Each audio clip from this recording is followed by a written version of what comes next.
What's up, guys? It's Coach Grant with First Down Training, and today we're going to be breaking down one of the biggest mistakes that wide receivers will make against press coverage, okay? So I hope this video helps you guys out. I hope it gives you some insight on what's going to get a DB to actually bite on the specific moves that you choose to go with when it's press coverage. Now, also, fellas, if you're a wide receiver and you're maybe not sure what drills you need to be doing this offseason to improve your route running, your ankle stability, knee stability, to improve your press releases, check out that very first link in the description below for our 28-day on-field wide receiver workout plan. So this is like any regular old workout plan.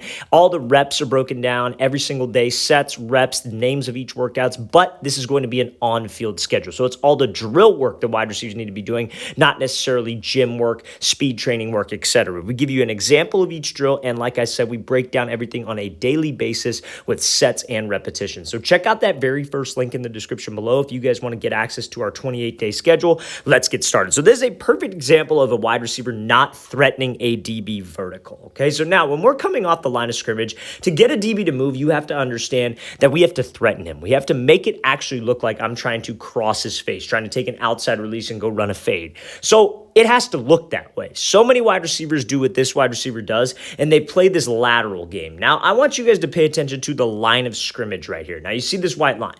You guys should be stepping over that white line. You guys should be stepping almost right here to get that DB to even think about moving. Because if we just operate behind the line of scrimmage, we're not going to be able to get any kind of movement out of this DB if he is disciplined, okay? So now, in press coverage, DB is going to be watching our hips. So when he's watching my hips, I actually have to sell the route with my hips. If my hips stay square, my shoulders stay square, everything stays pointing forward pretty much, that DB is not going to move. So when this wide receiver comes off the line, he does the right thing. We have an inside shade guy. This is a fade route, so you're supposed to attack his leverage inside, try to make him go where he doesn't want to go, right? Or he doesn't want to let you go, I should say. His sole purpose in this coverage is to not let you cross his face. So if I'm going to get him to move and I'm going to get some space to the outside, I got to threaten him there. I got to make him actually think I am running there. But when I come off the line and I'm strictly going lateral, my movement does not go anywhere. Hips and shoulders stay pointed forward. The step is behind that line of scrimmage. There is nothing about this that says a slant route. Now, one of the things that he could have done to help him with this is that you see when he comes off the line of scrimmage how kind of wide his base is. That makes it very, very tough to actually sell and step outside the frame. So this is where a lot of people go wrong. Like a lot of wide receiver coaches can simply say, oh, hey, you need to step outside of his frame a little bit more. How do I actually do that? What are some technical things that I can improve to actually step outside of his frame and actually sell the inside a little more? So when you guys are coming off the line, you just want to make sure your base isn't too wide. I'm not saying be super close together with your feet, but have those feet underneath your shoulders so he could really push off of this leg and take a more explosive cut.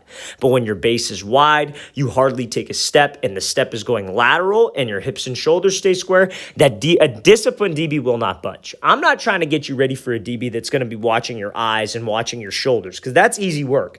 I'm trying to get you ready for this type of DB. Guy who's looking at your hips, guy who's staying disciplined and is not going to bite on the lateral movement. You have to threaten him vertically. You have to step outside of his frame, whether that be inside or whether that be outside, to get him to move. So let's play this thing again full speed. Biggest mistake, fellas, wide receivers will make is they do not threaten him. They do not try to step outside his frame. They just go lateral. Attack him, get into his leverage, and actually sell this route with that upper half, because that is where the DB is supposed to look. Let's play it full speed one more time. Again, right idea, attacking his leverage. We just have to make sure we are always in that mindset of trying to threaten that DB vertically or crossing his face. All right, fellas, I really want to thank you for watching. I really appreciate it. If you guys have any questions at all, don't hesitate to leave those in the comment section below. We always appreciate the feedback. We read every comment, so that it helps me come up with new ideas for every video, based off of what you guys think. So any feedback would always be much appreciated. And again, fellas, if you'd like a 4-week on-field wide receiver workout schedule, everything wide receivers need to do on the field